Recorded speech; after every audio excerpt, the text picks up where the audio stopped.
Hi friends, welcome to our channel. Brahmamudi serial next ఎపిసోడ్లో ఏం జరగబోతోందో ఈ వీడియోలో చూసి తెలుసుకుందాం. రాజ్ మీడియా వాళ్ళకి అసలు నిజం చెప్పనున్నాడా? అసలేం జరిగింది అని తెలుసుకోవడానికి ఈ వీడియోని స్కిప్ చేయకుండా ఎండ్ వరకు చూసేయండి. ప్రతి ఏటా దుగ్గిరాల కుటుంబం ధర్మకర్తలుగా ఉండి సీతారాముల కళ్యాణాన్ని జరిపిస్తారు అని, అలాగే ఈ ఏట కూడా జరిపిస్తారా అని అడగడానికి పంతులు గారు ఇంటికి వస్తారు. అప్పుడు ఆ విషయాన్ని మర్చిపోయిన సీతారామయ్య, ఇందిరాదేవి, ఏంటి పంతులు గారు, ఏంటి మీ రాకకి విశేషం అని అంటారు.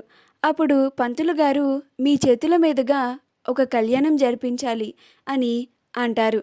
అప్పుడు ఇంట్లో వాళ్ళందరూ రాజ్ ఆ బిడ్డని కన్న తల్లితో పెళ్ళి ఏమో అని అనుకుంటూ ఉంటారు. అప్పుడు రాజ్, పంతులు గారు మీరు కొంచెం స్పష్టంగా చెప్పండి అని అంటాడు.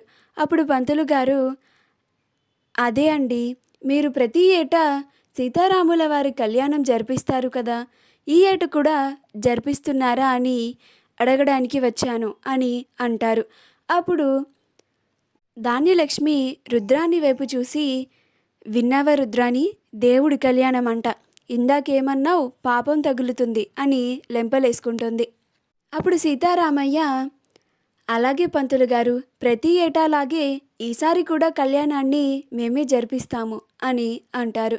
అప్పుడు ఇందిరాదేవి, అవును పంతులు గారు, ఎప్పటిలాగానే మా కుటుంబమే స్వామివారికి పట్టు వస్త్రాలను సమర్పించి కళ్యాణాన్ని జరిపిస్తాము అని అంటుంది. అప్పుడు పంతులు గారు, చాలా సంతోషం అమ్మ, ఇక నేను వెళ్ళొస్తాను అని అంటారు. అప్పుడు ఇందిరాదేవి, సీతారామయ్యలు అలాగే పంతులు గారు అని అంటారు. ఆ తరువాత శ్రీరామనవమి పండుగ వస్తుంది. అప్పుడు దుగ్గిరాల కుటుంబం అంతా గుడికి వెళ్ళడానికి రెడీ అవుతారు. అందరూ కలిసి గుడికి వెళ్తారు.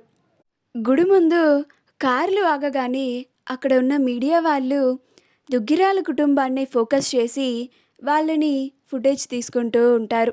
అప్పుడు సీతారామయ్య, ఇందిరాదేవిలిద్దరూ కారు దిగి రాగానే అప్పుడు మీడియా వాళ్ళు సీతారామయ్య, ఇందిరాదేవిలని, ఈసారి కూడా మీరే కళ్యాణాన్ని జరిపించబోతున్నారా అని అడుగుతుంది. అప్పుడు ఇందిరాదేవి, అవును, ప్రతి ఏటాలాగే మా కుటుంబమే ధర్మకర్తలుగా ఉండి ఈ కళ్యాణాన్ని జరిపించబోతున్నాము.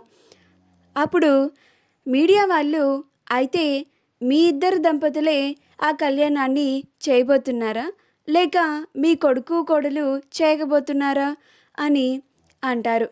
అప్పుడు సీతారామయ్య, ఇందిరాదేవులు, ఈసారి నా మనవడు రాజ్, నా మనవరాలు కావ్య జరిపిస్తున్నారు అని అంటుంది. అప్పుడు ఆ మీడియా అంతా ఫోకస్ కావ్య రాజులపైనే పెడుతుంది. రాజ్ ఎత్తుకున్న బాబుని చూసి, ఈ బాబు ఎవరండి అని అడుగుతుంది. అప్పుడు అపర్ణ ఆశ్చర్యపోతుంది.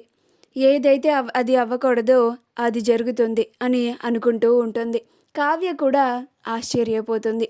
అప్పుడు రుద్రాణి, నువ్విప్పుడు అయిపోయావు రాజ్, ఇప్పుడు దుగ్గిరాల కుటుంబం పరువు నీ చేతుల్లోనే ఉంది, ఇప్పుడు నువ్వు చెప్పే సమాధానంలోనే ఉంది, ఇక ఈ కుటుంబం పరువు పోయినట్టే అని ఆనందపడుతూ ఉంటుంది. మా వీడియో కనుక మీకు నచ్చినట్లయితే లైక్ చేయండి, షేర్ చేయండి, మా ఛానల్ని సబ్స్క్రైబ్ చేసుకోండి, పక్కన ఉన్న బెల్ ఐకాన్ని క్లిక్ చేయడం మాత్రం మర్చిపోకండి.